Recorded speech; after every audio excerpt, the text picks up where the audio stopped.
aula passada, nós vimos como aconteceu a manifestação poética no Brasil. Nós falamos da poesia romântica. Nós vimos como se deu o movimento das gerações românticas na poesia. Na aula de hoje, nós falaremos sobre a prosa romântica e sobre seus principais autores. Vejamos essa imagem. Cronologicamente, o primeiro romance brasileiro foi O Filho do Pescador, de Teixeira e Souza, publicado em 1843, mas por sua trama confusa e pela ausência das principais características do romance romântico, costuma-se falar que o primeiro romance brasileiro é o livro A Moreninha, de Joaquim Manuel de Macedo, publicado em 1844. Ao ser transformada em corte, a cidade do Rio de Janeiro sofre um processo de grande modernização. É a época em que nós temos uma considerável vida social. É a época das grandes festas noturnas, dos saraus, dos passeios ao longo da praia, dos passeios pelo campo. Lembre-se que neste tempo nós não tínhamos TV, cinema, nem tampouco o shopping center. Qual era a diversão das pessoas na época? Grande parte da população, e em especial advindos da aristocracia rural, jovens donzelas e estudantes, buscavam na literatura uma forma de entretenimento, já que nós não tínhamos outra forma de divertimento. Neste período, nós temos a grande circulação dos folhetins. Folhetins podem ser considerados os precursores da novela tal qual conhecemos hoje.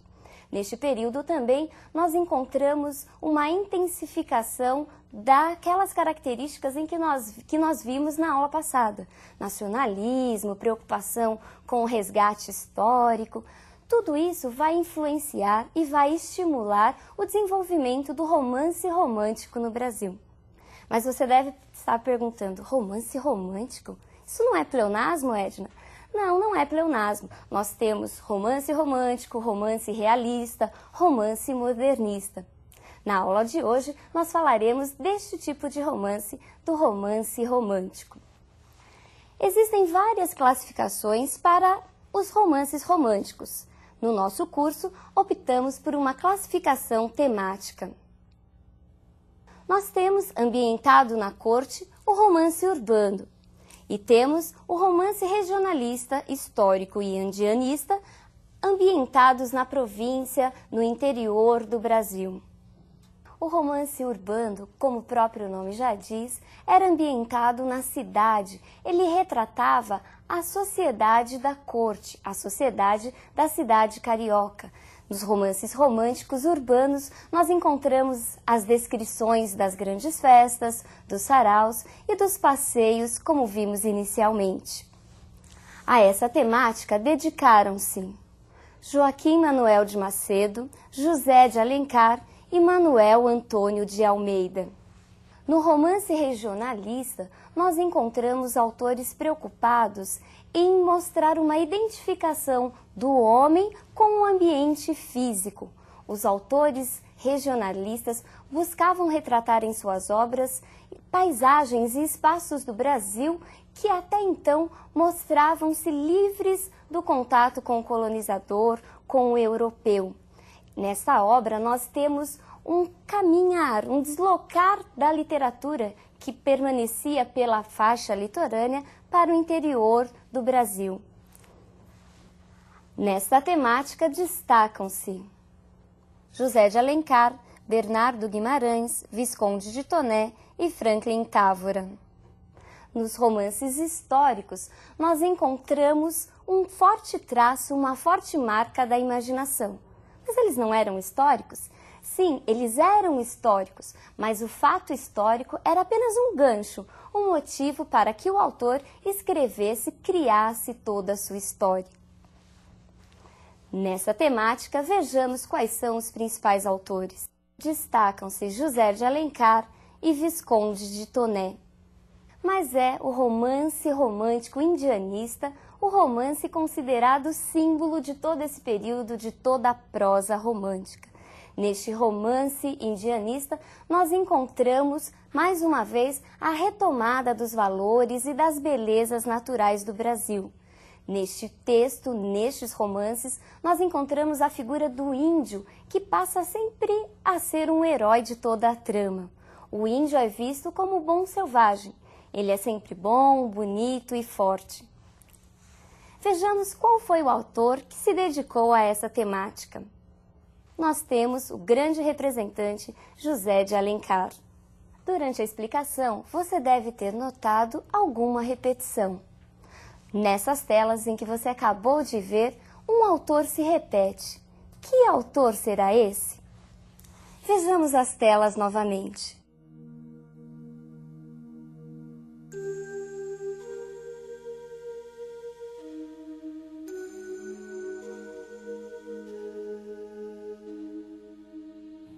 Essa foi fácil, não?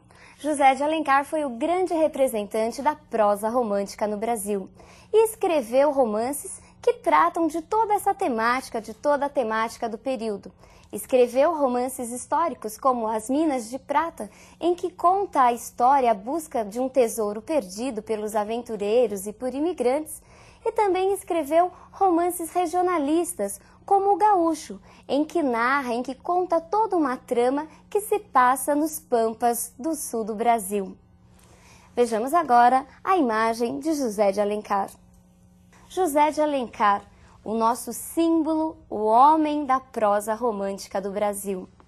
A obra de José de Alencar é uma obra muito vasta e é uma obra muito conhecida e muito lida, não só hoje, como em outros tempos. E você, nosso vestibulando, não pode deixar de lê-la. Por isso, é muito difícil falarmos de uma ou duas obras que se destacam. Quase todas são frequentemente pedidas nos grandes vestibulares. Mas uma que sempre aparece é o romance urbano Senhora. Neste romance, José de Alencar nos conta a história de Aurélia e de Fernando Seixas. Esses jovens eram jovens apaixonados, mas que acabam sofrendo por algumas complicações, por situações desagradáveis provocadas pelo dinheiro e pela ambição. O Fernando Seixas, ele era muito ambicioso. Ele gostava de Aurélia, mas ele recebeu a proposta para se casar com uma moça que tinha um dote muito maior. E ele, que não era bobo nem nada, deixa Aurélio e vai para se casar com essa moça. A Aurélia, por sua vez, acaba recebendo uma herança que nem sabia de onde vinha essa herança. São coisas do romance romântico. Como num passe de mágica, as coisas acabam acontecendo. A Aurélia, então, com essa herança, fica rica. E o que ela faz? Estava muito brava com Fernando e acaba propondo a compra do noivo. Ela oferece um dote muito maior do que o da outra moça. E Fernando, ambicioso como ele, acaba deixando a moça para ficar com Aurélia. Parece que tudo vai se encaminhar bem, mas a Aurélia, muito brava com o rapaz, não aceita o casamento. Eles têm um casamento de aparências, que só vai se consumar depois de muito vai e vem no final do livro, quando o Fernando Seixas consegue juntar o dinheiro que a Aurélia pagou pelo dote. No final, como todo romance romântico, os dois acabam ficando juntos, a Aurélia confessa o seu amor e eles vivem felizes para sempre. Vejamos agora um trecho de uma outra obra muito conhecida de José de Alencar. Muito além daquela serra, que ainda azula no horizonte, nasceu Iracema. Iracema, a virgem dos lábios de mel, que tinha os cabelos mais negros que a asa da graúna e mais longos que seu talhe de palmeira. O favo da jati não era doce como seu sorriso, nem a baunilha recendia no bosque como seu hálito perfumado. Iracema é uma das índias mais conhecidas de toda a literatura brasileira. E o próprio nome dela é que dá o título à obra. E é um nome muito significativo. Além de significar lábios de mel, também é o anagrama da palavra América, ou seja, a Iracema representa o encontro do colonizador europeu com a nova civilização, com os novos habitantes. E ele vai contar a história de amor de Iracema e do jovem português Martim.